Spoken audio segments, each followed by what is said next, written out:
Well, hello, welcome to the channel, and thanks for joining me. Apologies for the echo. I'm in the bigger room for obvious reasons that you'll see in a moment, and the rain is hammering down on the windows, so hopefully you can hear me.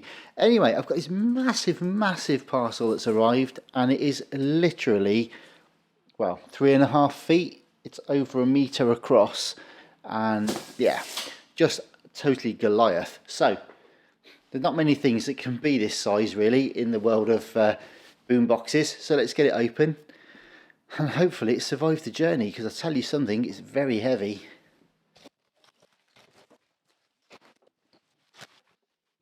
I've got to be honest, things like that always worry me when I see those on a large flat panel. Right, that's the outer wrapping. Let's see what we got.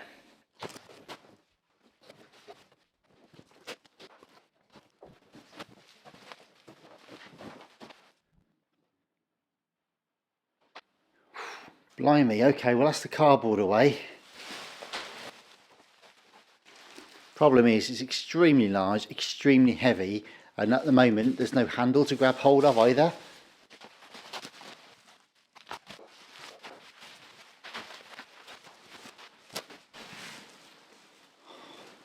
Blimey. It's like a really cool grown-up version of Pass the Parcel.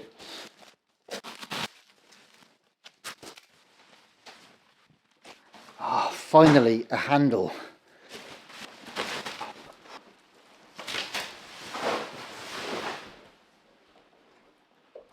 Oh my days. Well, whew, flipping heck. Wow. Right. I don't know how well framed that is. This thing is just massive. I mean, it's still, well, 2.5 feet long. Whew, my lord. Anyway, here we go then. Sharp VZ2000. I'm absolutely exhausted now trying to do that, to be honest. Admittedly, a bit upside down and back to front and one-handed. But anyways, here we go. So, we got ourselves a radio cassette vinyl player. This one actually plays records, or should do. Okay, first thing I notice is the mech is a little bit stuck. Just needs greasing, I think. Yeah, you can hear the rain pouring down on the windows now, I expect, as well. Basically though, I think that mech is okay. It just needs greasing, needs cleaning and lubricating, I think. Alright, anyways, so here we go. We've got ourselves a FM AM radio across there. We've got ourselves a cassette player up in the top corner. Wow, this thing is so heavy. Some big old speakers up here, main woofers, you've got your tweeters along the top. It's just a beast. Headphones on the bottom for outputs, and also microphone inputs down in the bottom corner as well. So, master switches across here, tape, phono, auxiliary in, which I think is at the rear, then your FM stereo, FM medium wave, long wave. Got some super huge buttons, well, knobs across the top as well, which again are out of frame, but if I just try and show you there, massive knobs here for volume. Feels really good actually. And the tuner, yeah, that's moving the dial cord okay, that's fine. Looks like it's going to be alright. Now it's missing some of the knobs again, some of the switches, so that's a bit of a shame. They always do tend to be missing. It's very rare to find one with the original sliders and stuff like that. You can get 3D printed ones which aren't the best fit, but you can make them work. Right, okay, so whew, this is just a beast. Honestly, I'm going to try and turn it round so you can see the back.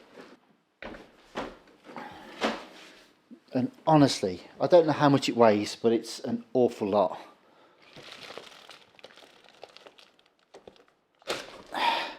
Just cutting that tag, because what it does come with is the instruction book here, the user manual. So we'll take a quick peek at this. bit bent up, which is a shame, but that'll fold flat again. We'll put that under some sort of pressure and tidy that up. But it's very nice to have. Yeah, lovely. There's no wiring diagrams or anything like that in here as far as I know, but it's it's still nice to know how all the functions work and have you. Right, anyway, here we are at the rear of the unit. So we've got the external, or I think internal, antenna for your FM. You've got your FM and AM mounting points there for your antennas. You've also got a record and playback 5-pin in. The aerial sits across here. It's quite comical really. I think it's a five position aerial. It's quite a weedy little single aerial for such a huge unit. Anyway, here we go. So battery contacts, yeah, they're okay. They're a bit, I can see they're a little bit corroded, but they'll clean up. To be fair, I think these take like 10D batteries, and I can barely pick this unit up as it is without sticking batteries in it. So I for one won't be carrying this on my shoulder. Right, okay, so there is a very heavy duty handle, which you do need for one of these. The sides, that side is totally blank.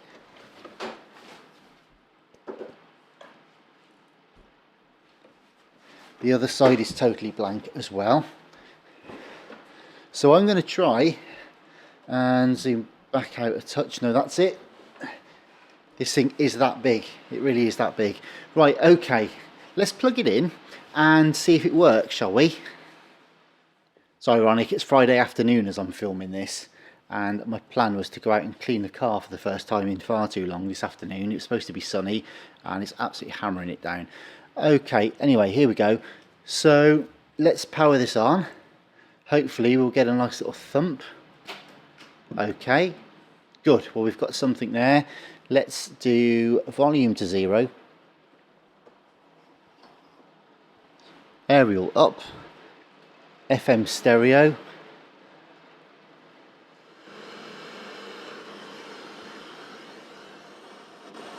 Commented. Here's our chief international correspondent, please Cassette. For the moment, I... As commented, well, is our chief international correspondent. 100, get your messages in. It's bad. As the well. It has struck with barely any damage. Alright, well the FM stereo light's coming on. I can barely hear myself over the rain, to be honest, but the FM stereo light is on. The meters, so the light's working. And let's have a look. The level meter. No fixed abode, also pleaded not guilty to cause. Doesn't seem to be doing much.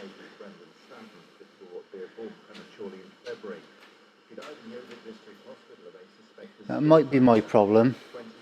What have we got? Battery level there is full. Signal level. That might just be for the tape, not the radio. Okay, let's try the cassette then. Right, I've got to find a tape now.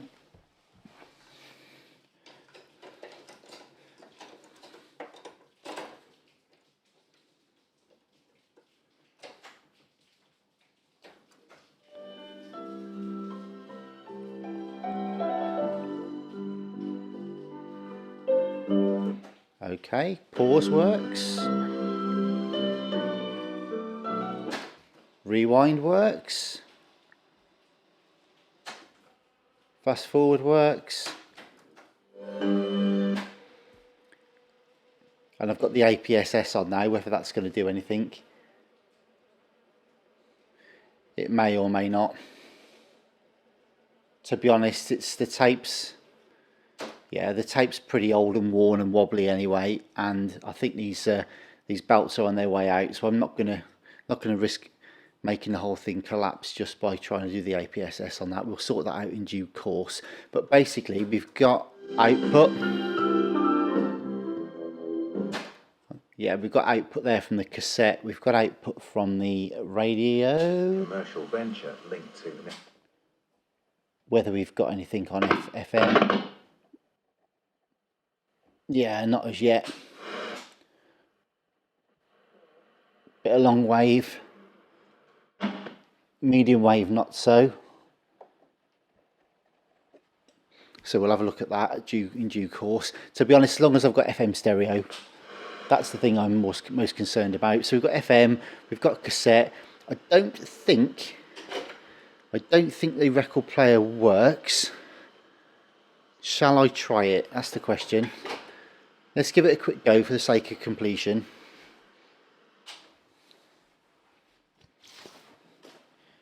Okay, I've got Brothers in Arms here. It's actually a pre-owned one, and it looks pretty grubby, to be honest. Not in a condition I would normally have my records. Yeah, it's pretty grim, but it'll tell us whether or not it works. Yeah, let's have a look. Pretty dusty in there. I don't think it's been used in a long time, so. Oh, hello. Yeah, stop it. Stop. Okay. Alright, okay, I'm not going to force the issue. I could hear the motor go in there, so it would appear as though, and yes, I know you wouldn't normally handle a record like that, but given that it's in filthy and needs a desperate clean, I'll do that after this. Anyways, yeah, okay, so it's dirty inside there, the motor's spinning, but not much else is happening, so I'm guessing the belts have gone. Yeah, we need to grease the mech, lube that. I'll change the belts on the mech anyway. It's bound to need doing. This would never have been serviced. I'm pretty sure I've got a donor unit somewhere that I can use some sliders for. It all needs a clean. It's a lot. It's got like a grimy. If you listen, it's a real kind of real dirty kind of. Yeah, it's not the worst. Not the worst at all. I've seen much worse condition stereos than this, but obviously it has never been. It's not been deep cleaned in quite some time, if ever. So yeah, it needs going through. It needs belts. It needs probably the switches doing. I'm seeing if I can clean up that the medium wave and get that working as well. But at least we know the amps work. We know the drives, the motors work, and the speakers work. So overall, I think we've done all right with this one. So. Yeah, okay. Right, well this one's going to go not to the back of the pile by any stretch, but it'll probably be a bit of a work in progress because I'm going to need all of the workbench. I'm going to have to reinforce the workbench to get this one on, to be fair. So do please stay tuned, and hopefully we'll be working on this bad boy soon. So thanks very much for watching, but do check out my other videos, and I'll have regular updates. I'll have unboxings coming through, repairs, belt changes, maintenance, 8 tracks, vintage arcade games or retro tabletop games, boomboxes, Walkmans, all that sort of stuff. So thank you very much for watching. Stay safe, and I'll see you soon. All the best for now. Bye bye.